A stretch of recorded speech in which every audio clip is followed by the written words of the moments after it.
And the topic of today's session is ADDIE model for instructional designing. We all know that ADDIE model is the most acceptable model or most widely used models in all the models of instructional design, whether it is Dick and Carey or any other model. No model is as much used as ADDIE due to two reasons. It has very structured process, step by step things. Two, people get acquainted and get familiar with it very easily. As we know that ADDIE stands for analysis, design, development, implementation, and evaluation, but I want to discuss a bit about its history also. You know, ADDIE was initially developed in 1970s, precisely I would say it is in 1957, when the US Army asked Florida State University to develop a model for them. And it was basically initially created as a part of military training project for the US Armed Forces. And in mid 80s, it became interactive one. Earlier, it was a very linear model. So even many people who are very traditionalist still believe that ADDIE is more effective with its linearity. But people who believe in experimentation and who believe that things should change with time, they have moved forward to the cyclic model of ADDIE. Though the steps remain same, but only the one step, which is evaluation, it basically start interacting with each and every step. So then it becomes a cyclic or interactive model. Even today, it is most accepted and experimented model of instructional designs, and it suits to all, whether it is a classroom situation, whether it is ODL, whether it is blended learning or completely online mode. You can adapt as a step as per your need in any situation. So that's why its adaptability according to the situation is its key feature, and which makes it very popular and useful. As we all know that it stands for analysis, design, development, implementation, and evaluation. I will talk about it. I've also told you that it was a linear process, and now it has become interactive and cyclic. So what was in the linear model? In linearity, the analysis was the first phase, where instructional designer or a teacher who is going to impart the instruction was analyzing the situation, was trying to analyze the learning gap, was trying to analyze the resource availability. So everything, whether it is learner analysis, situation analysis, content analysis, task analysis, or technology analysis, all such analysis are being done in the analysis phase, which was followed by the design, which was the second phase. So where the instructional designer make an informed decision to design the best possible learning experiences. Then was the development phase, where the resources, the material, everything was developed. Then in the implementation phase, it was shared with the learners, and learners were asked to be engaged in the teaching learning process through this model. And in the evaluation phase, we generally evaluate how effective the model or teaching learning is after utilizing this model. So we not only evaluate the performance of the learners or the teaching learning of the learners, but we also evaluate the effectiveness of our material, of our tool, of our whole instructional design. So evaluation takes place in both the ways. That is, the systemic evaluation means this evaluation of the ADDIE model, its step or of instructional designs on the basis of learning to be done. But then comes the interactive model, where it was said that evaluation is the step which interacts with everyone. During the analysis, evaluation plays, during the designing, evaluation plays its role. During the development, evaluation plays its role, and during the implementation also evaluation plays its role. So in any step, if evaluation is giving you a certain suggestions, or you feel that after this evaluation in a particular stage we require certain changes, you are free to do that. That's why after every step After evaluation, the revision has been added in the corners in this figure. In the cyclic process, what we do, when we talk about the analysis, we discuss what, we define what will be the success, what is the measure, what the know, who are our audience, then learn resources. So we analyze many things. Then in the design phase, we design the content, we design the idea, we discuss about the format, we discuss about the activity, we talk about the measurement. Then we develop, we do a pilot survey or a pilot tool, then we review it, we bring the material to a domain, and then we develop the prototype. And after prototype development, the course is being implemented either through online mode or in blended mode or in face-to-face mode, as the case may be. And we also decide the timetable of the course implementation during this phase. Evaluation is a phase which evaluate the objectives, evaluate the achieved changes, evaluate the behavior of learners. So it is summative as well as formative, both. Let us talk a brief about different phases. First, I will talk about different phases. In brief, I will talk about if you are going to use it, this model in online mode or in blended mode, then what are the steps and what things you need to do. So these are the basic things. The first thing in analysis phase we do is who is the audience and what are their characteristics. It is very important. You cannot develop the same course or same material for an undergraduate student, a postgraduate student, or a student of a secondary school. So who our learners are, when we ask this question to us, we not only try to analyze their linguistic abilities, we try to analyze their other capabilities also, their intelligence, their personality, their adaptability to the technology, all these things. Because if a student is not having a good adaptability towards the technology, it doesn't matter how innovative or how new the technology is. If the technology is not interacting or making itself interesting, then it is very difficult for anyone to go ahead. Then what is the expected new behavioral outcome? So what are the behavioral outcomes? What are the things which you are expecting from your learners? You also analyze your, and how these are framed. We all know that when we frame learning outcomes, we keep the content point in the mind. So the curriculum plays a very important role here. Then what types of learning constraints are there? Many times we skip this step when we analyze. We analyze only the content, we analyze the learner, we analyze the uh, method, but we hardly may analyze the situation in which the instructor and the learners are.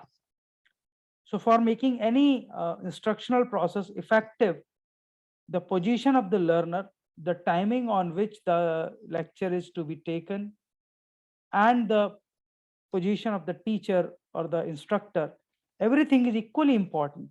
So if there is some learning constraint at any one end, learning will suffer a lot.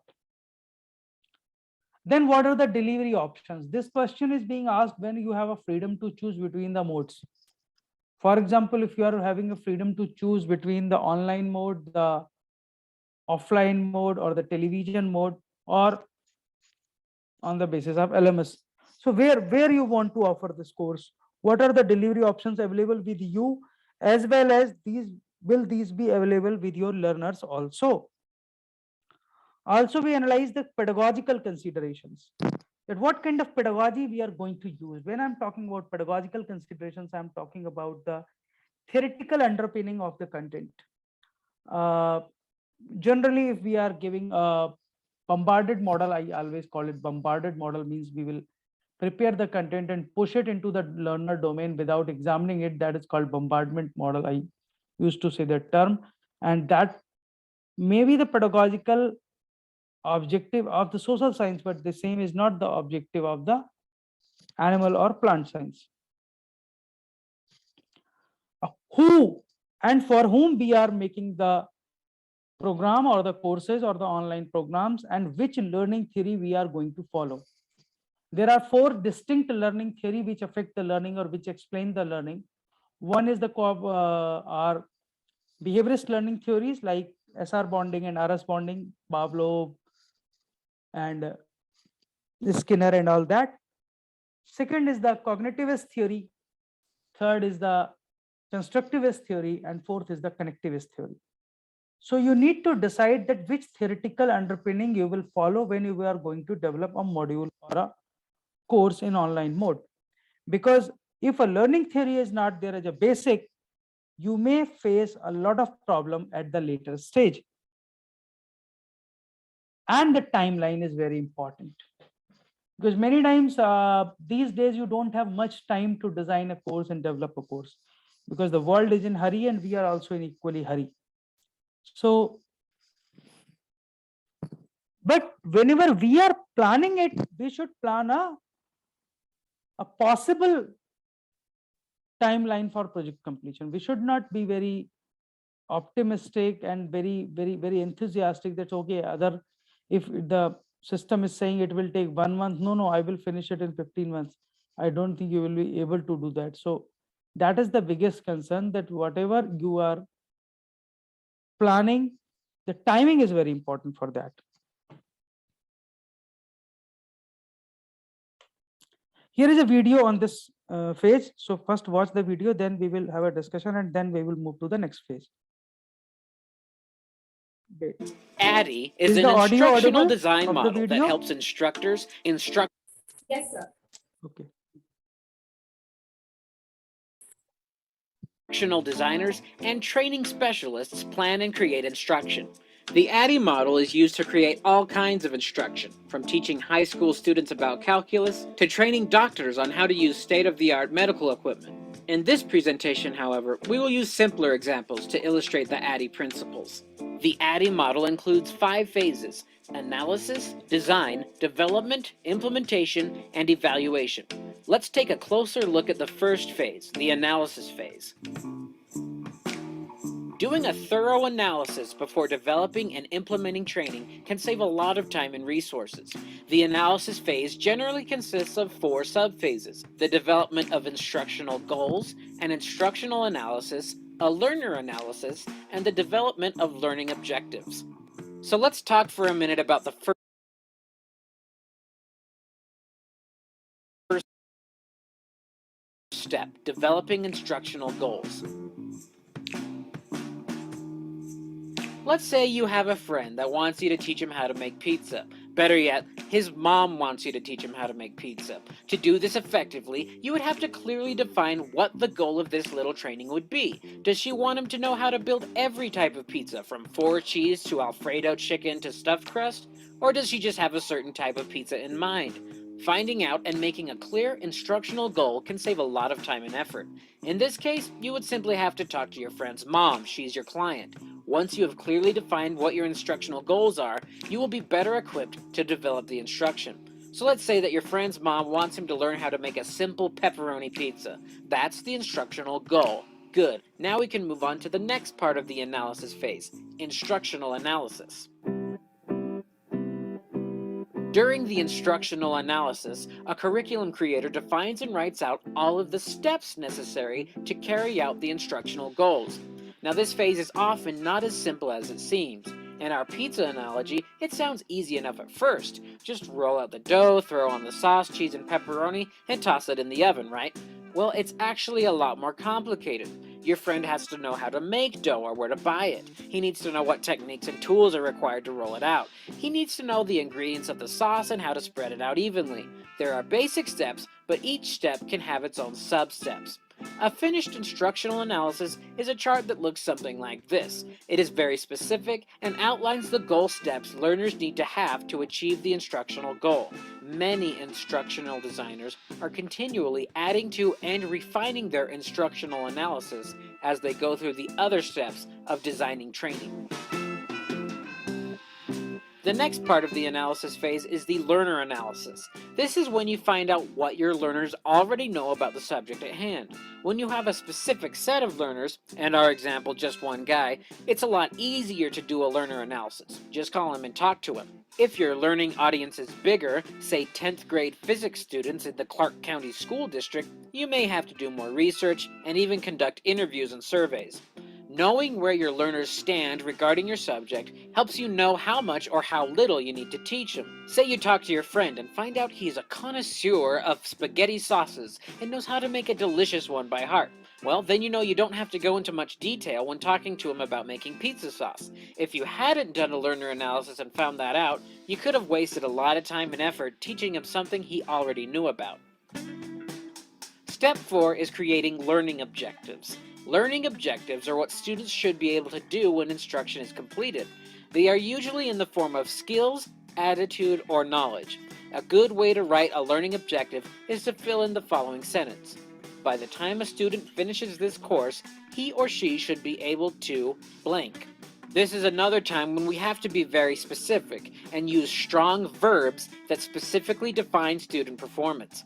In our example, we know our instructional goal is to teach your friend how to make a pizza, but we need to be more specific with our learning objectives. Based on what we learned in our instructional analysis and learner analysis, we can come up with some good learning objectives, like this. At the end of our course, our students should be able to describe how to make pizza dough from scratch, demonstrate how to roll it out evenly, show how to add sauce, cheese, and pepperoni correctly, explain at what temperature the pizza needs to be cooked and for how long. Knowing what our learning objectives are is going to go a long way in helping us design our course. So, that's a basic overview of the analysis phase of the ADDIE model. Can you see how doing this groundwork before creating instructional materials can help you utilize your resources better? Good. Next, we'll talk about the design Okay. phase. Thanks for watching. So before moving further, can we have a discussion, quick discussion on the analysis phase, if there is any question of any participant regarding this analysis phase, so that before moving to the next phase. Okay, so let me move to the next phase quickly, because in every phase I have included one video. Then comes the design phase. So what you saw even in the video also, that in the analysis phase, we analyze about the instructional analysis, we analyze the learner, that is learner analysis, we frame our instructional goals, and we decide our specific instructional objectives. When I was talking about different steps of analysis phase, I have also discussed with you that the key feature of any successful instructional process is the learner. Until or unless you don't know who your learners are, whether they will be able to understand what you are going to teach or what you are going to present, how you will engage them, that is not the part of analysis phase, that you will come when we will come to development phase. So we need not to be confused that which step is part of analysis phase and which step is part of the design phase. Let us see the design phase. So design phase is basically the documentation of your project's instructional, visual, and technical design strategies. Here we apply the instructional strategies according to the intended behavior outcomes of the domain. We have already decided about the learning objectives or behavior outcomes of the domain in cognitive, affective, and psychomotor domain. So what kind of instructional strategy we can apply, that is the key. How we will have the user interface and user experience. The user interface is the biggest challenge, specifically in terms of blended and online learning, that how you will interact with your user. User means your learner.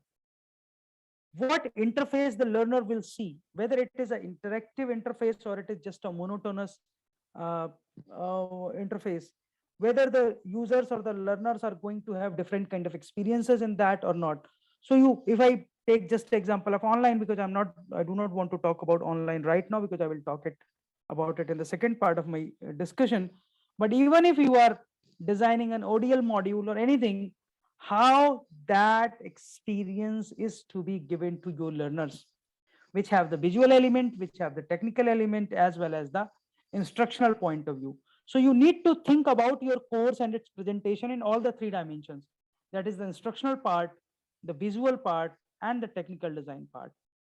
You need to create a prototype. Prototype means a model of your actual course, not the actual course, but a model. You can have, if you are having 40 modules in your course, you can design first the one module, and take the feedback from others, apply the visual designs to it, graphic designs to it, so that you make it more effective. Let us see another video on the design phase.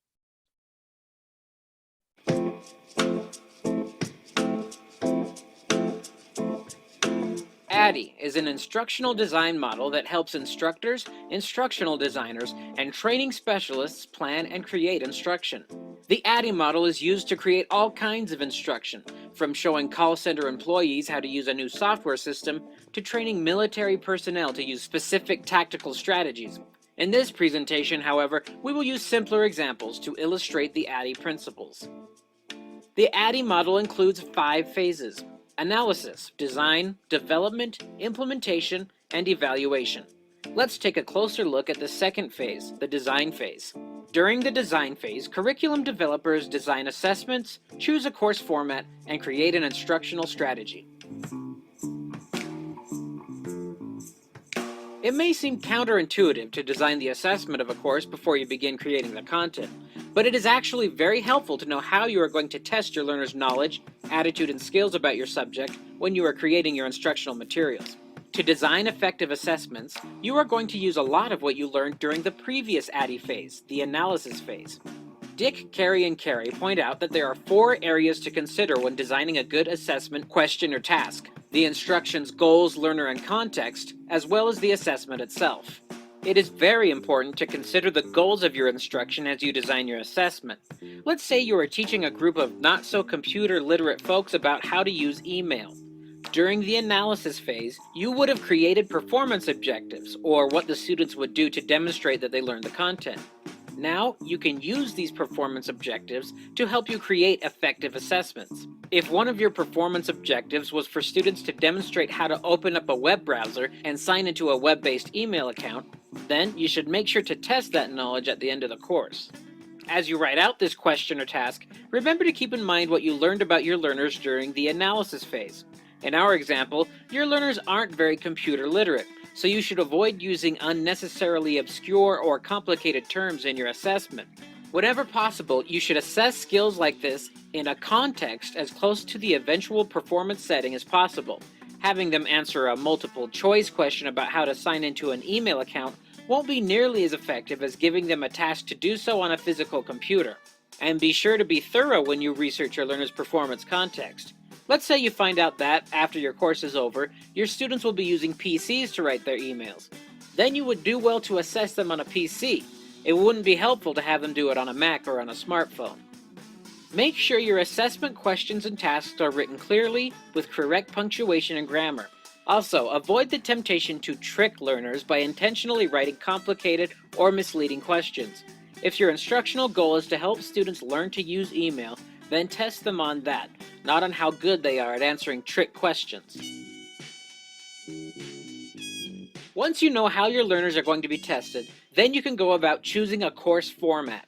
The course format, also sometimes called the delivery system, is the medium by which the course content is presented to learners. Courses can be taught in a traditional classroom setting, by correspondence, as a telecourse, through a self-paced workbook, over the internet, or in a blended course that combines different methods. In our example, we know that your students are going to be tested using PC computers. It would be most effective then to choose a course format that would allow them to use PC computers when you teach them, like a computer lab. Now that you've designed your assessment and picked the course format, you can begin to create your instructional strategy. An instructional strategy is the collection of lectures, readings, discussions, projects, worksheets, assessments, and activities to help the students learn the course content. Dick, Carey, and Carey have outlined 5 major learning components that are part of an overall instructional strategy. They are the pre-instructional activities, the content presentation, learner participation, assessment, and follow-through activities. When planning your pre-instructional activities, first include a way to motivate your learners. In our example, you could talk to your students about how using email could benefit them, perhaps by helping them pay their bills more effectively or keeping in touch with relatives. Motivating your learners will help them see the value of your material and internalize the instruction. Then, plan a way to illustrate the course objectives. This will help them mentally organize the components of the instruction and know how they're going to apply their knowledge. There are a few things to keep in mind when planning your content presentation. First, make sure your content is concise and not filled with unnecessary detail. Just stick to the objectives of the class.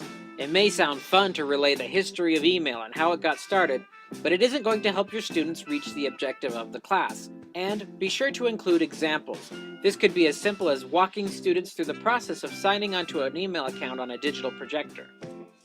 It is very important to plan plenty of learner participation in your instructional strategy. This means allowing your students to practice a task as well as providing them with feedback. In our example, you could let students try sending you a message on their own computers and then tell them what they did right or where they tripped up. You will then want to plan for assessment in your instructional strategy. In addition to the final assessment we talked about earlier, you may want to include practice assessments as well as a final attitude assessment, which asks your learners how they felt about the course. The final thing you want to include in your instructional strategy is a set of follow-through activities. This is a review of the entire course strategy with an eye toward helping students internalize and apply the instruction after the class is over. So that's the basic overview of the design phase of the ADDIE model. Designing assessments, choosing the right course format, and carefully putting together an instructional strategy will make developing your course content a lot more easy and effective. In our next video, we'll discuss the second D in the ADDIE process, the development phase. Well, We'll see you then. this video was about your second phase, that is the design phase. I didn't develop the video or content on it because I found that content is already available a lot in the web world. So I just integrated those small 5 minutes video to explain all these things. Sorry, just give me 1 minute. It's an interruption.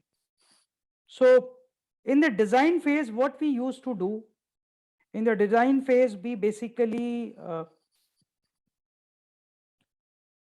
think that how the content is to be presented to our learners, whether it is a face-to-face session or it is a blended mode session or it is a complete online course.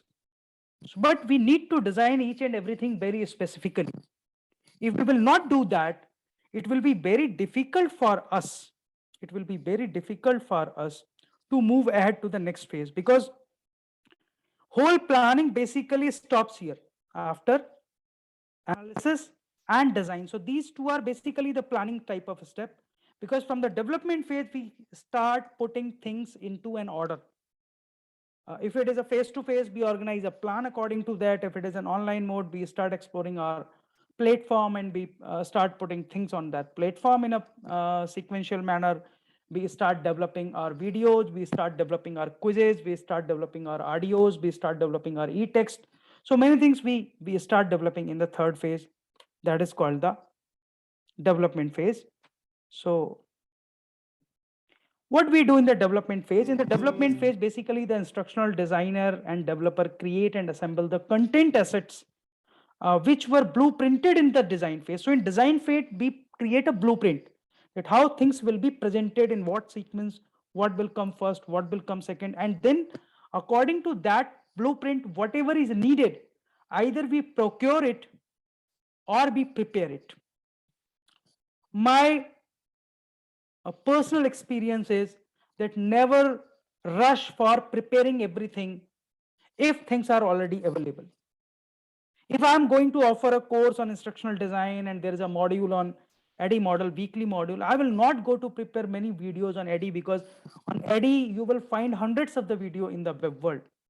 I will just explore those videos. I will find at least 5 best video for me, which can explain the 5 phases of the ADDIE, and I will integrate that like I have integrated those in this PowerPoint presentation. So always search what resources are required, whether they are already available or not. If they are already available, then evaluate them. Whether they are matching with your learning outcomes or expected learning outcomes. You may have 100 videos in the web world, but you need to identify 2 or 3 or 4 videos which suits best to your content on. So that part evaluation also works here. That's why I'm saying that in the cyclic model of ADDIE evaluation plays its role at every step. So what we do, we create a storyboard uh, in which the content is created and graphics are designed. So what is a storyboard? I'm coming to the next slide, but storyboarding is a very, very interesting technique actually. In ODL and online mode, whenever we create any course, we always prefer to go for the storyboard. Even if someone is coming for a video recording to me, I always ask him or her to please come with your storyboard, because storyboard keep things into in an organized manner, and you can link, relink, or create, the interlinks between different concepts if your storyboard is quite effective. So you can use it on your paper pen system. You can develop a storyboard on any PowerPoint or on any Word file, or even using any CMap or concept mapping. Or if there are many storyboard templates online are available, so you can download any template and fill it. If e-learning or blended learning is involved, the programmers or the person need to develop or integrate the various technologies. Then after, in the development phase, after collecting and putting things together, we show it to a selected people, or we can say we do the piloting of this. And during the piloting, the feedback is collected.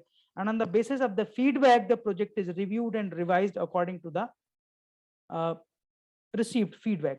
Because after development phase, we will go in the implementation. So we'll open our course, we will start delivering it into the classroom, we will open it into the college, or if it is an online course, we will open it for the enrollment and admission. So before that, all these three phases are very important. Let us see a small video again for this phase, and then we will move to the next phase.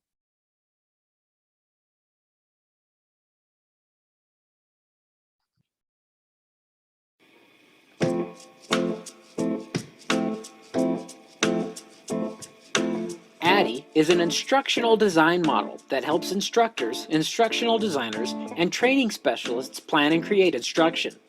The ADDIE model is used to create all kinds of instruction, from showing auto mechanics students how to repair carburetors to training astronauts on launch procedures. In this presentation, however, we will use simpler examples to illustrate the ADDIE principles.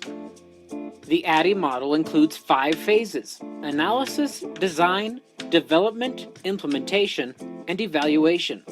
Let's take a closer look at the third phase, the development phase. During the development phase, curriculum developers create a sample, develop the actual course materials, and conduct a run-through.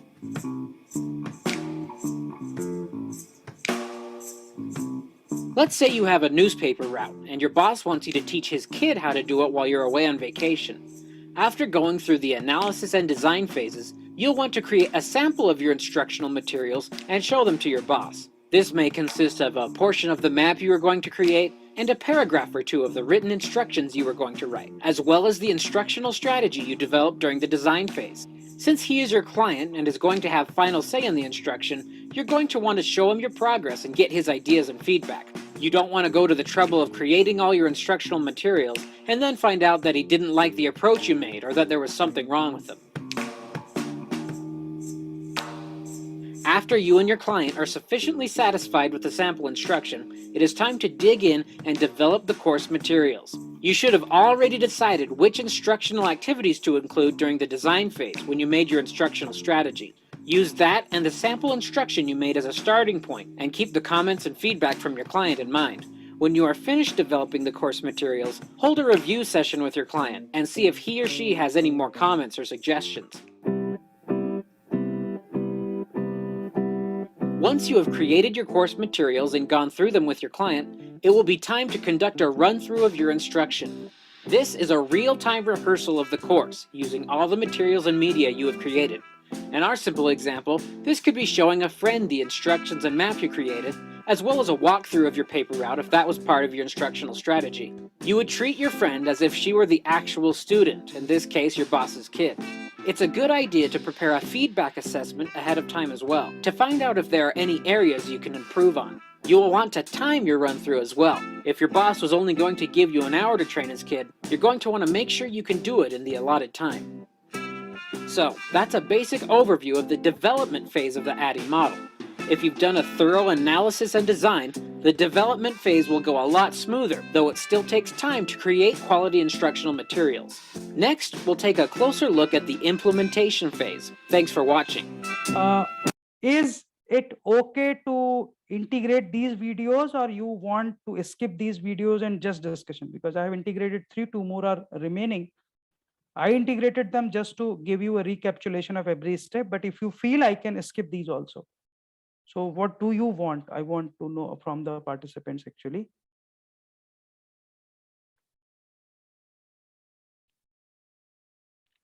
So do we continue with the same model, every step and a video? Is it okay for you people? I just want a quick feedback from all of you, if you are able to listen to me.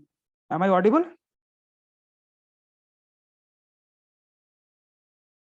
Looks like, am I connected or not? Let me check.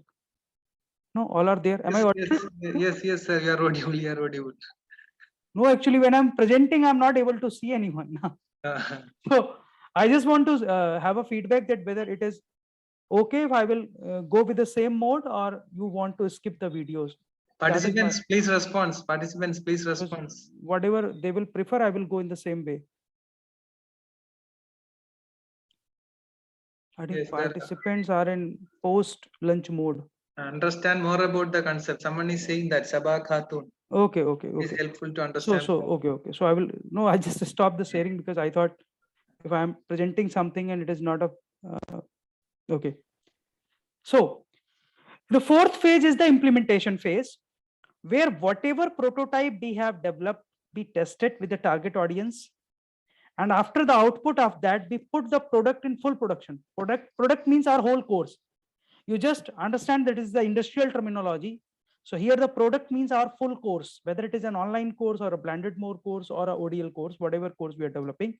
We prepare it fully. We train the learners as well as the instructor. The most important step of implementation phase is to provide the appropriate training to the students as well as to the teachers or the instructors who are going to be involved in it. Because if it is an online, then you may need to provide a special training to the learners how to handle the software as a learner end, and the instructors how to upload the content, how to evaluate the things. So you require a proper training for that.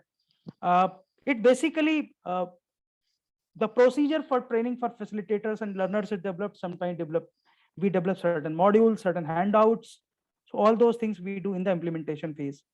What is involved in the training? Training includes the course curriculum overview, the learning outcomes, the method of delivery, and the testing procedure, so that when learners go through the course, they may not face any problem.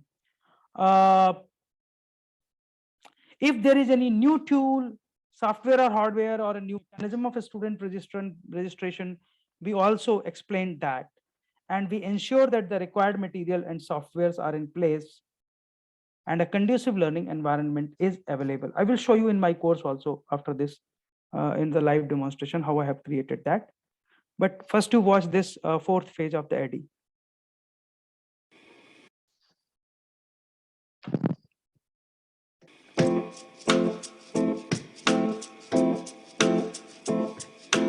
ADDIE is an instructional design model that helps instructors, instructional designers, and training specialists plan and create instruction.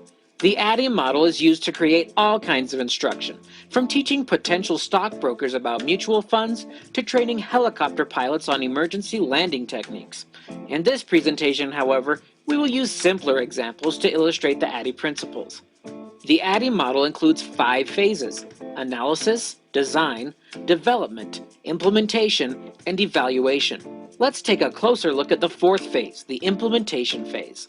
There are 3 parts to the implementation phase: training the instructor, preparing the learners, and arranging the learning space. In a lot of cases, the person that develops a course or training is also the one that teaches it. But there are also plenty of situations where the developer turns the course over to a different trainer or instructor. Let's say a friend hired you to develop the material for his beginning guitar class. After you have gone through the analysis, design, and development phases, you'll want to train your friend on the instructional material you've developed. He'll need to know the course objectives and activities you've planned, and be familiar with all of the media and assessments he is going to use. This means you'll have to have all the materials ready well before the first class session, so your friend has time to get acquainted with the material and be comfortable with it. In professional settings, developers sometimes have to train dozens of instructors on a particular course or learning module in many different areas.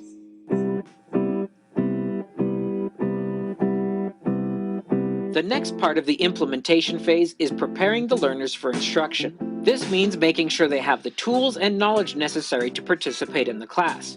In higher education settings, this means verifying they have taken the proper prerequisites, gone through any necessary orientation, and are trained on any learning management software that would be utilized in the class.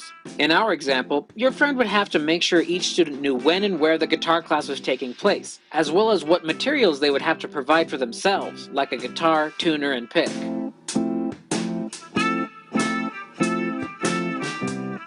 Once the instructor and learners are prepared, it is necessary to make sure that the learning space is arranged. This means more than just making sure there are enough chairs and desks for everyone.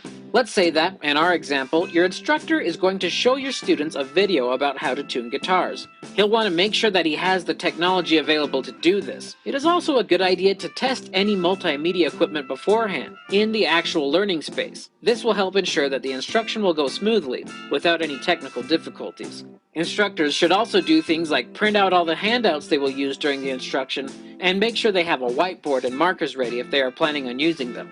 Getting these types of details squared away beforehand allows instructors to put their full attention to delivering the course and focusing on the learner's experience. So that's it for our basic overview of the implementation phase of the ADDIE model. Properly training the instructor, preparing the learners, and arranging the learning space will make the course delivery much more effective and efficient. Next, we'll discuss. I just want to, bring your attention on these 3 points. That is, train the instructor, prepare the learner, arrange the learning space. For effective implementation of any instructional process, these 3 steps are the core. If your instructors are not properly trained, why I'm saying your instructors, every time you are not an instructor, especially in case of blended and online mode. If I'm offering a course on MOOC, every video is not being delivered by me, every module is not being written by me, it is always a teamwork. So I may have a team of 10, 20, 30 instructors in my course. So if any of my instructor is not well aware about the software, not well aware about the instructional design and the process, learners will face the problem. Same is the case of the learner. The learner who is at the another end, are they prepared to learn with the method or the media which you are going to use? Especially in case of blended learning, because we are talking about the blended and online learning all these 5 days. So if you are planning something in the blended mode, whether you have prepared your learners for that or not. Because if you have prepared like a model where you will give certain videos or certain tasks first them to read or watch at home, then they will come and perform the task in the task in the classroom, that is the flipped classroom model. So you may have shared the content with the learners, but have you prepared your learners to use that content? Have you prepared your learners to watch that video? I'm giving a very classical and very realistic example. When first time I offered a MOOC around 4 years back, and I did an analysis in the mid, that many students were skipping videos on SWAYAM platform. They were hardly reading the content and attempting the quiz. So it means that my learners were not watching the video, though I was preparing the video with a lot of effort or by involving many people. So what I slowly did, I slowly linked my quiz with the video. So whatever questions will be in the quiz, most of them video and few will be from the textual content. So if a learner is not watching the video, he or she may not be able to perform well in the quiz, and quiz marks are counted into the grades. So that change I brought because I noticed it is also part of evaluation. So evaluation, you keep in mind, though it is in the sequence at the end, but it keep on going with the every step. So I prepared my learners, I informed them that the watching video is essential for you if you want to perform better into the quizzes as well as to to learn. Then arrange the learning space. If it is a face-to-face situation, arrange the classroom accordingly. If it is a flipped classroom model or a blended block model, for example, blended block model, then you may require a computer lab or a place where computer and internet is available. So if that is not available, you are not able to arrange that learning space, your blended block model will not work. So whatever model we are going to implement of blended learning, we need to arrange the learning space also for that. That is the crux of this video. So let us with this move to the next The step, course that is the delivery. evaluation phase. You know, evaluation phase basically consists of two parts, the formative evaluation and summative evaluation. And remember that in ADDIE model, the evaluation is being done of both the dimensions. That is the evaluation of the effectiveness of your model and content delivery, as well as evaluations of the achievement of expected learning outcomes or objectives by the learners. So we do both the things simultaneously when we do evaluation. So each step of ADDIE is basically facilitated by formative evaluation. Like I told you, in the development phase, I did evaluation. In the design phase, I did evaluation. In the planning phase, I did evaluation. In the implementation phase, I did evaluation. So every stage of ADDIE is associated with evaluation, and that evaluation is a kind of formative evaluation, whereas the summative evaluation consists of the test design for the domain-specific criteria, reference term, and we provide the opportunities for the feedback to the identified users also. So let us quickly watch this video, and then we will move at how we can use it in ODL and online mode.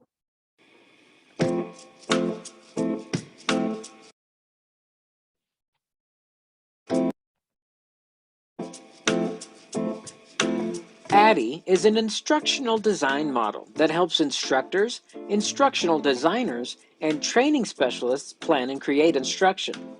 The ADDIE model is used to create all kinds of instruction, from 5th grade social studies lessons to online computer programming courses. In this presentation, however, we will use simpler examples to illustrate the ADDIE principles. The ADDIE model includes 5 phases: analysis, design, development, implementation, and evaluation. Let's take a closer look at the 5th phase, the evaluation phase. There are 2 parts to the evaluation phase: formative evaluation and summative evaluation.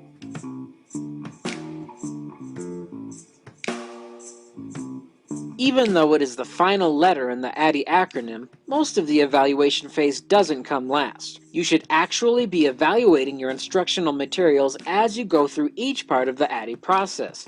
This continual appraisement is called formative evaluation. Dick, Carey, and Carey's instructional model outlines 3 basic stages of formative evaluation: one-to-one evaluation, small group evaluation, and a field trial.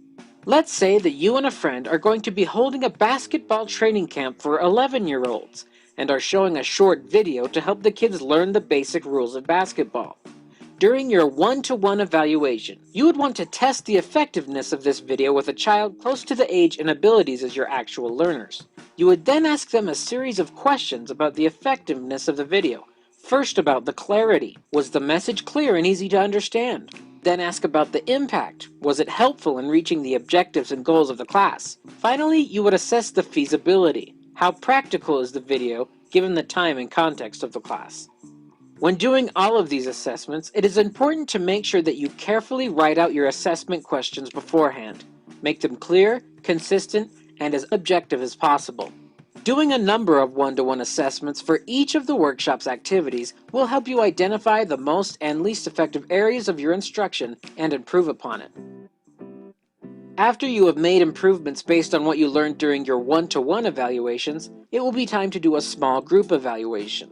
This will help you determine how effective those changes were, as well as monitor how well your activities work in a group setting. It is best to choose participants that accurately represent the different subgroups that will be participating in your actual course. In our example, this would mean choosing children that are well-versed in basketball, as well as those that aren't as experienced. During this small group evaluation, you will once again assess the clarity, impact, and feasibility of each of your activities. Dick, Carey, and Carey also recommend adding an attitude questionnaire, asking questions like this: was the instruction interesting? Did you understand what you were supposed to learn? Were the materials directly related to the objectives? Were there sufficient practice exercises? Did the tests really measure your knowledge of the objectives? Did you receive sufficient feedback?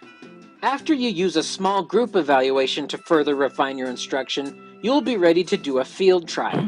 This is a real-time rehearsal of all the instructional activities you have planned for your course. You will want to conduct it in a setting similar to the eventual instructional setting to take into account any environmental variables. Once again, you will assess the clarity, impact, and feasibility of your instruction and make changes accordingly. Then you will be ready to deliver your instruction.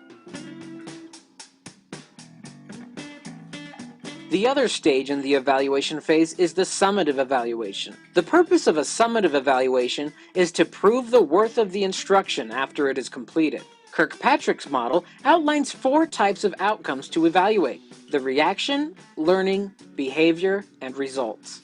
It is wise to document the reaction of your learners. This is most easily done by writing a series of statements and having the students indicate how strongly they agree or disagree, like this. The basketball camp's objectives were clear to me.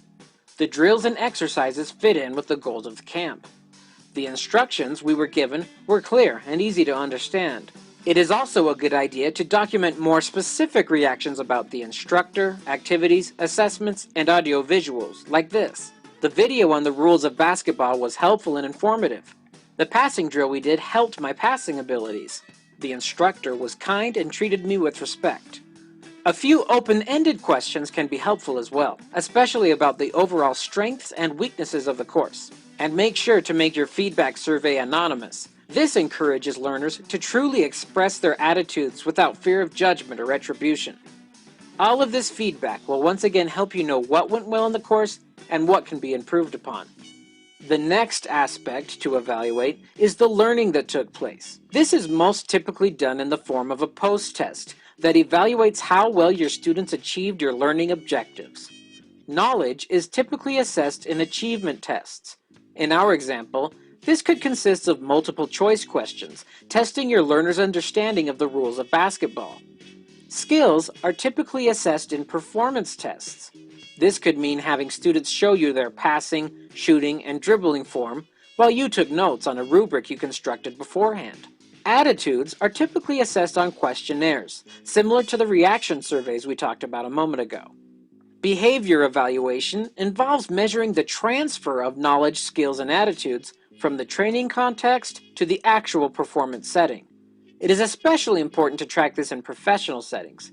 If you trained call center employees on a new way of upselling customers, you will want to evaluate whether or not they are doing this on their actual calls. In our basketball camp example, this could mean seeing whether or not your students utilize the skills you taught them as they played basketball games outside your workshop. Finally, you will want to measure the results of your training. In professional settings, this could mean seeing how well the training affected things like profits, productivity, morale, and job satisfaction. In our basketball example, this could mean assessing the training's effects on your players' confidence, enjoyment, and win-loss rates. So that's it for our basic overview of the evaluation phase of the ADDIE model. Conducting formative evaluations during each stage of the ADDIE process, as well as administering a summative evaluation after the course is implemented, will help you make sure your course is helping reach your instructional goals. Thanks for watching. So, with this, what I tried basically to help you in understanding the basic steps of ADDIE model, and I'm not going to explain this figure now. Now I want to move towards using ADDIE for online course development, which will have an activity also for you. But before that, if now you want to discuss, because now you are aware about all the 5 steps. So if any question or any query is there, the forum is open for discussion for some time, and then I will move to the next part. So if anyone of you want to ask something, or if you want to share something, or so let me know.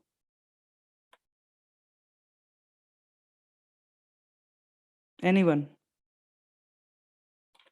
Because I have never participated in such sessions where no interaction is there. I'm not able to understand why people are not interacting. Are they getting bored with the topic, or they are not allowed to speak. What is the reality? I don't know. But I still want that few of you should open your mic and discuss something, so that let us make the session more interactive. If it is not interactive, then one way uh, delivery is never learning. That is my firm belief.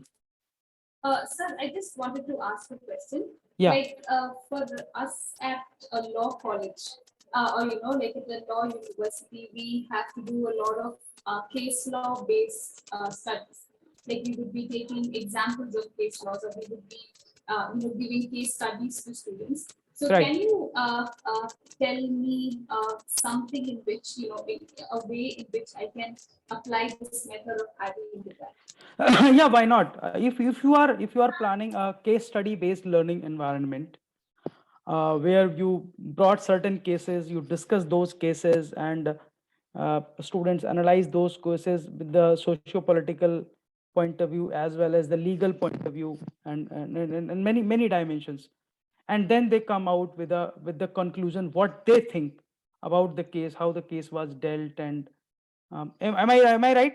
This is the way which in which you teach, Preeti? So can you repeat the question, please? Yeah, what I understand, because I'm from the not from the Yeah. law firm, but Yeah. what I understand that in the law, basically some already discussed cases in the courts were taken, Yes. or some even the imaginary cases also. Yes, sir. Then students read the whole case briefing, and they put their own understanding there. They try to analyze the whole discussion, whatever is there in the case diary, and then they also reflect that whether the conclusion was which was taken in that case is right, or it has some window of some improvement, or if they will deal with the case, whether they will deal in the same way or the different way. So reflection is also there. Is it the Yes, process? yes, sir. Yes, sir. Yeah, Yes, sir. It is. correctly. So now, if you want to utilize, if you want to design your teaching learning by utilizing ADDIE in this way, so first thing is the analysis. You analyze the content, and you analyze the cases which are available. That which case is perfectly matching with the content to which you want to deal. So whatever law you are teaching and whatever cases are there, you do not go for each and every case. You do not discuss each and every case. You try to identify certain well-established cases from your library, from the law books, or the old law repositories, and then you bring those. So that is the analysis phase, in which you analyze that which case will suit best to your requirement. Then you design it. Design means in what way the case will be presented. The traditional way is that there is a case history, or there is a book in which the whole details of the case is written along with the judgment taken by a particular judge in a court, and you gave that whole case, that whole document to the learners, that you read it, study it, and analyze it. That is the one way. But now you can use more media to it. You can do some role playing or some situations also, or you can plan a particular situation or a role play or a video on it, and then you give after that video that whatever was happening in that video, this was the case, and in this way it was analyzed. So you design that in what way you will present the content to your learners. Then comes the development, that if you are going with a traditional way, you need not to develop anything, but if you want to make it more interactive, more effective, you need to develop the content which is not available, whether it is an audio, whether it is in video, whether it is an image, whether it is any ICT tool, or you want to show them some newspaper clips, or you want to before let me take one example, though I'm not from the law, so please forgive me if I'm wrong. For example, a very famous case in Delhi is Nirbhaya, right? And it was the most horrified cases in the present time, and everyone us have witnessed it, what has happened, and the whole case, how long it went, and even the lawyers were tried even to do whatever they want to do to avoid the hanging and all. So before talking about the case or the case details available in the law books, you may make it in this interesting way, that because it is a very famous case, a lot of media reports were there. Or another case was in Noida, Arushi case, that was also very very challenging case, and still no conclusion was made in that case. So what we can do, we can ask the students first to collect some media reports which are available at that time. If some videos were available, they also need to analyze those things along with the case details given in the book from where you have taken the case. So it means you need to develop some content. You need to develop a storyboard then, that how you will present the case to your learners. That is the development phase. Then the implementation, they will read the case. Now here you can design that how and why and where and in what ways they want to reflect. You can design it as a group activity. You can design it as an individual activity. You can design it as an a case analysis type narrative writing, or you can organize a whole discussion and a presentation type. So how you are going to implement that, you also will design, and also you will design that how you are going to evaluate the performance of your students. So in this way, you can even implement the ADDIE model in your traditional teaching learning also. I hope I'm able Yes. to give you a bit Yes, sir. Yes, sir. Thank you, sir. Thank you. satisfying Thank you. answer. Yeah. So, yeah. Anyone else?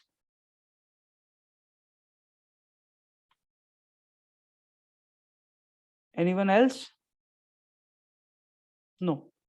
So, should I move to the second part of my presentation? Okay, let me share. So the second part of my presentation is basically using the ADDIE for online course development. So how, if we want to use ADDIE for online course development, what we can do? Very good figure was given in a Flexible Learning Australia 2014, though it may not be visible to you. So I'm skipping it and I'm coming to the steps. Step one is the analyze. So if you are going to offer a course in the blended learning or an online mode, the first thing is, who are your target audience? For whom you are preparing a course? Are you preparing a course for undergraduate students? Are you preparing a course for postgraduate students? Are you preparing a course for professionals in your field? Who are your target audience? Then what are the desired learning outcomes? Even in the same type of course, the desired learning outcomes are different at the different levels. For secondary, senior secondary level, the desired learning outcomes may be different. For UG, PG, the desired learning outcomes may be different. And for professionals, the learning outcome can be different. Even in the same course,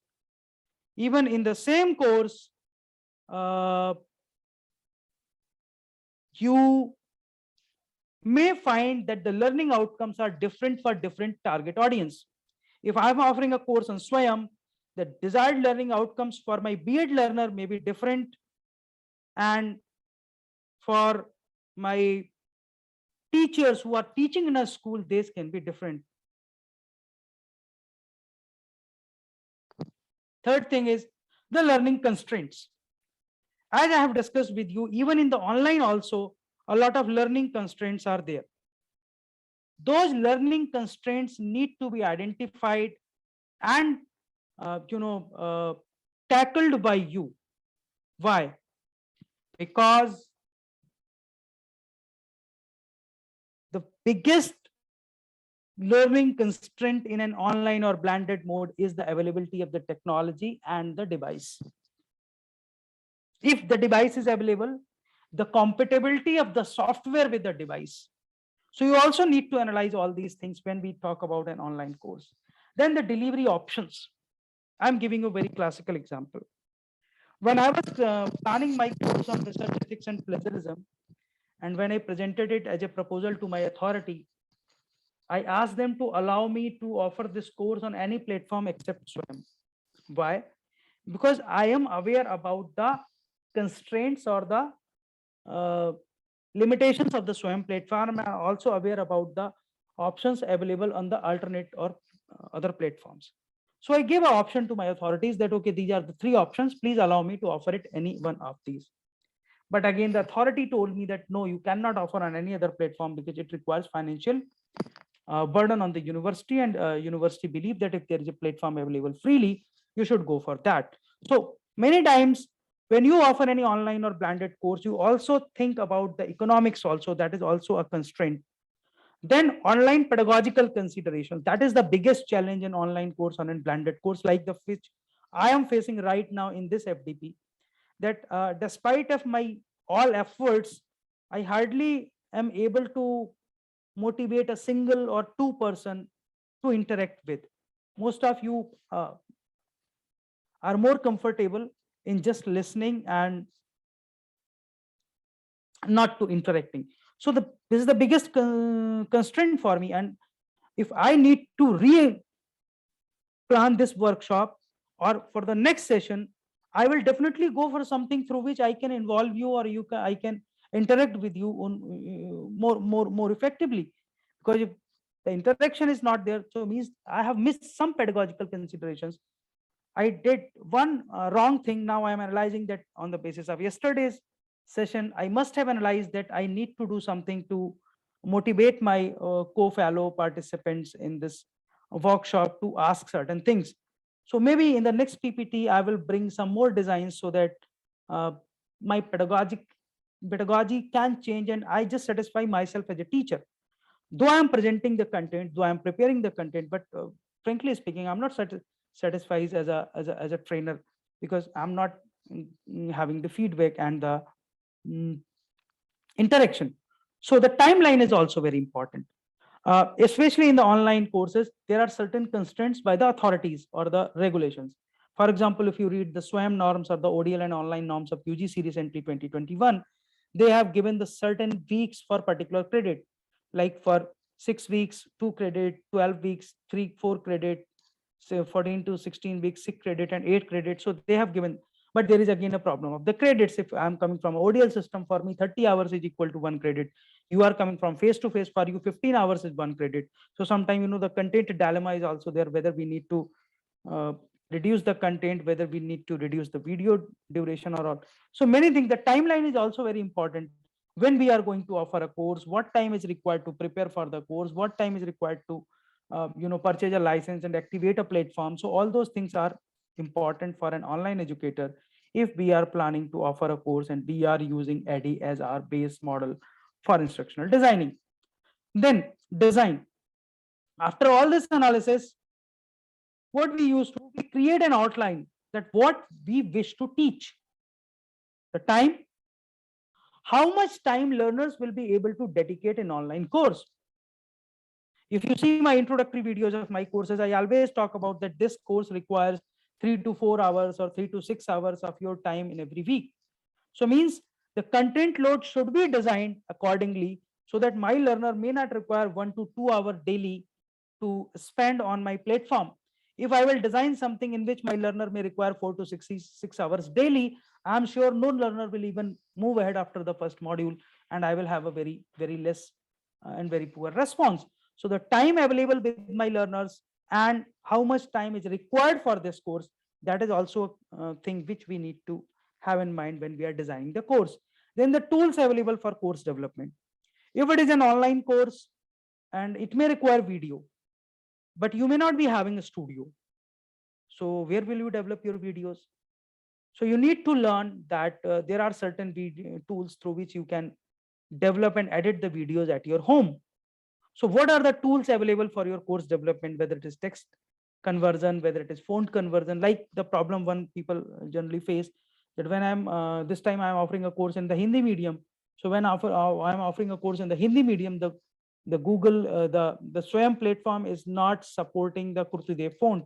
It only accepts the content in the Unicode, and I'm having the content in the Kurtidev. So now I am struggling how to convert it and how to avoid the comma, full stop, and pi matra properly. So those things are also comes under the design phase, that what are the tools available and how we are going to use that. Then elements to engage learners in the course. That is the most important thing. At the time of the design, you please ensure that what are the elements you are going to use to engage learners in the course. You may put certain activities, certain gamification, or some online quizzes, discussion forums. All these things are there to engage the learners in the course. So how you are going to design those things, that is also a very important consideration while we are applying ADDIE in an online course development. Then develop a storyboard. As I told you, storyboard development is the key feature. Without that, you may not be able to put things into the sequence. You may not be able to calculate the exact timing required for the course. You may not be able to see the content load and time load for the learners. So many things you can avoid if you are using a storyboard. Then design the user interface and user experience and prototype creation, about which we have already talked.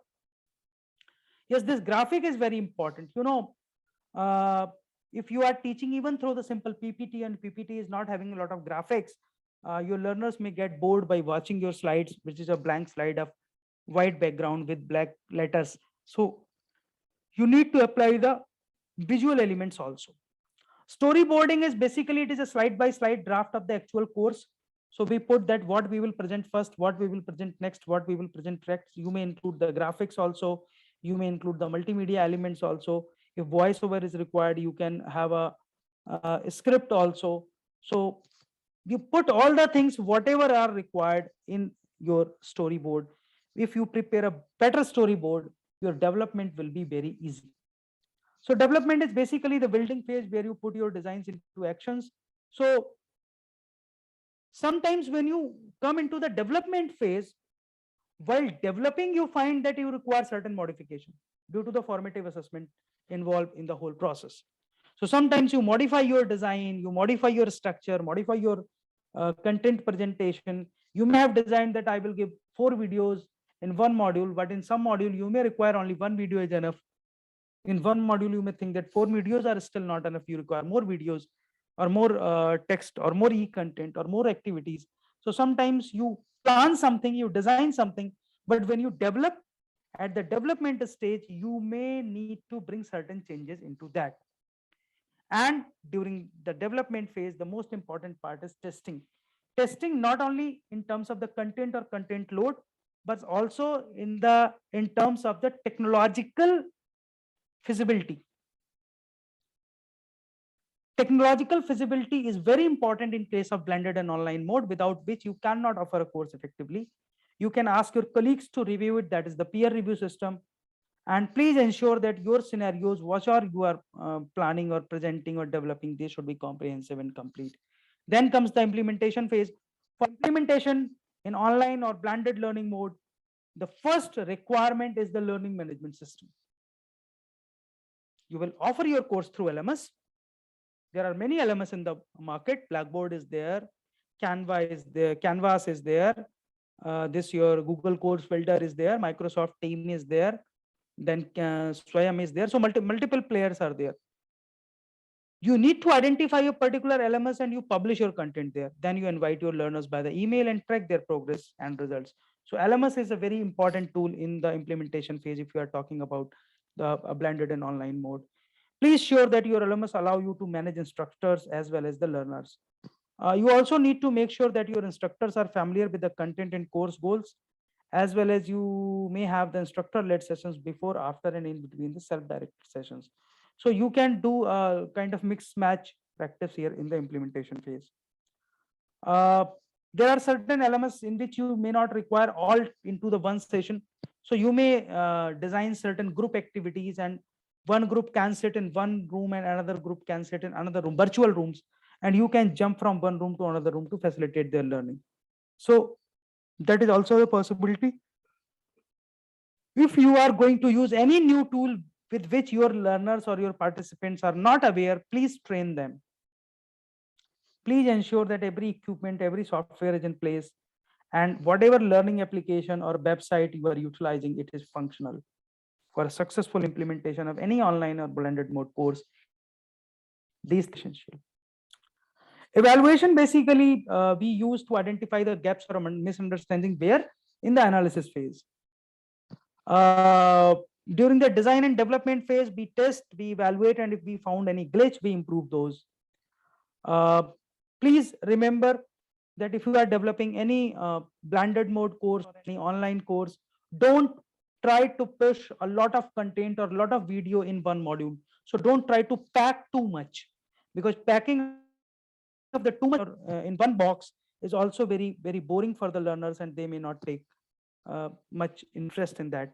We all have discussed about it, that it is of two types of evaluation. Formative is there, which we used to do in every stage of the ADDIE, and there is summative, which consists of the test designs for the domain specific criteria. Uh, in the last slide, I just want to share with you that there is a very famous model of Kirkpatrick evaluation model, which is being used in online or blended mode learning as a sub step of ADDIE model now. So because in the evaluation, what we evaluate four things. The level one of evaluation is the reaction. Participants find the training favorable, engaging, and relevant. We also evaluate this. So this is the first phase of your evaluation or level one, that is termed as a reaction. Then the learning, how much the learners have acquired. What is the intended knowledge, skill, and attitude which they have acquired? Are they confident and committed based on their participation in the training? So the learning is the second dimension of the assessment and evaluation after reaction. Third is the behavior. What they have learned, are they able to apply that learning into their practice, so that you can see that whatever training they have gained or learning they have done, it is changing their behavior, or behavior modification is observable. Then is the result. Result means that up to what degree the learning outcomes have been achieved. So you fix the learning outcomes in the start and you try to evaluate at the end, which is a kind of summative evaluation. So reaction, learning, and behavior are kind of the continuous assessment or the formative assessment, whereas the results are mostly at the summative one. So with this, you can evaluate and use the model. So I'm now stopping my presentation, because I think it is enough for food for thought. Okay, let me take one very interesting question first by Biju. Sir, could you please explain how SWAYAM acts as an LMS for an instructional design? How does the behavior level comes under formative assessment? Comes. A behavior comes under the formative as well as summative both. Because there are certain behavioral outcomes. Behavior is not only the moral behavior. Behavior is also about the acquiring of the skills. So if you have taught something and if you think that this skill need to be demonstrated immediately, that is also called the change in the behavior. For example, in the mathematics and in any other subjects, if you are teaching about certain formulas, certain concepts, and if they are able to apply, if they are able to find out, that is also a behavioral change. Yes. Then let me take your first question. I jumped on your second question first. Swayam is an LMS, but Swayam, first we need to understand there are two terms which are quite interchangeably are being used and we get confused. One is a MOOC platform, another is a learning management system. So every MOOC platform has a learning management system inbuilt in it. Moodle is a learning management system. Many times, for a longer time, we were not accepting it as a SWAYAM as a MOOC platform, but now we have started offering MOOC on Moodle also. Similarly, Canvas is a learning management system, but now we have started offering the MOOC on that also. EDX is an LMS, but we are offering the courses on that. Similarly, the Future Learn is a MOOC platform. SWAYAM is a MOOC platform which use Google Course Builder as an LMS. So there is a Google application. SWAYAM is not a software. SWAYAM is a name of the interface, the platform. SWAYAM use the technology of Google. So whole SWAYAM has been developed on Google Course Builder. So the technology behind is the Google Course Builder. We have adapted it as per our needs and we give the name of SWAYAM to it. And SWAYAM was Google Course Builder is the LMS then. Yes, correct. Earlier it was on the Microsoft Team. If you remember the SWAYAM 1.0, it was on Microsoft Team. But we were not able to handle it properly and Microsoft Team has created a lot of problems for us. So that's why now we have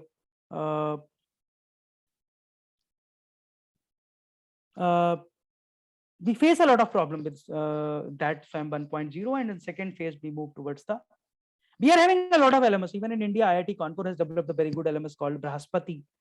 There is a very good LMS which was developed by IIT Kanpur again. So any other question of any other participant?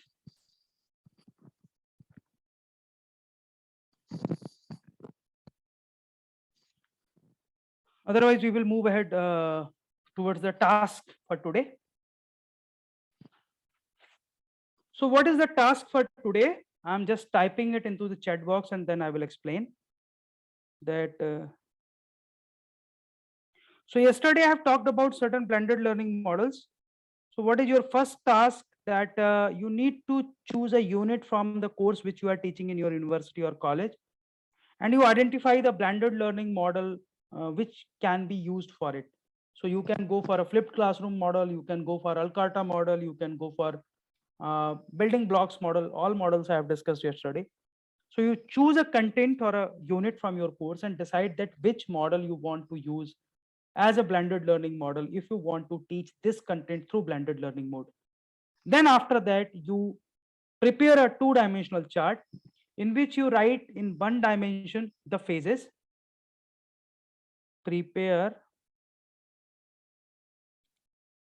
a two-dimensional chart of phases of ADDIE and task oblique activities to be performed by you. So then to offer the course in that particular model, how you are going to use ADDIE. So you just make a chart that on one direction, all 5 stages of ADDIE, your topic is there. If the analysis, and if you want to offer that unit as a blended unit or an online course, then what things you will analyze about that unit. You write that I will analyze this about learners, this about situation, this about content. Then design phase, how you will design it. Then development phase, what is available, what you need to prepare, what you need to procure, everything you need right there. Then the implementation, how will you implement, which LMS you will use, what things you will keep in mind while using an LMS, what kind of interactivity you will bring, whether it will be whole synchronous or is a mix of synchronous and asynchronous. So that thing you write in the 4th column, and how you are going to evaluate for that particular unit. About the,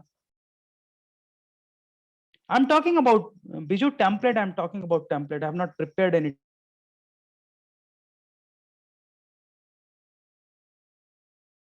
better template, then I would suggest. I believe in that. So you just make a, first you identify the topic, then you identify the model which you want to use, whether it is flipped classroom model or it is blended block model or it is synchronous asynchronous model. I have discussed three core models. Then I have talked about other models also like Alcarta and all. If you don't want to go in that, at least there are 3 options available with you: the flipped classroom model, the building block model, and the synchronous asynchronous total online model. So you decide which model you want to apply for your content, and then you think that if I will apply this in my content, then what will happen. So in this way, I think you can do this exercise, and this exercise is very important for all of you. If you will do this exercise, I hope you will enjoy and you will learn better about this course and about the ADDIE model. Tomorrow, whatever time will be, I will discuss about 2 things. That is the Assure I will just touch upon, because Assure I just want to give you the models which are more popular one. I don't want to bombard the number of models in your mind. There are 100 models available, but I do not want to give you only the names. So the models which are easy to use, I will just discuss about them. So tomorrow my focus will be more on TAPEC framework, which is basically the next step. When you design the content, how you decide about it, you utilize a framework. So tomorrow my discussion will be on TPSEK. So we'll discuss about that in detail. And if you people have any question, please ask. Otherwise, it is up to the. And to submit, it will be decided by the organizers. I'm just an expert, not the organizer. So the Samir and his team will decide that when you need to submit your assignment. But please submit it by tomorrow. This will be my suggestion, because tomorrow I will give you another assignment. Now, because it is a workshop, so every day you will have an assignment in my session, every session. No session will be without assignment in the whole week.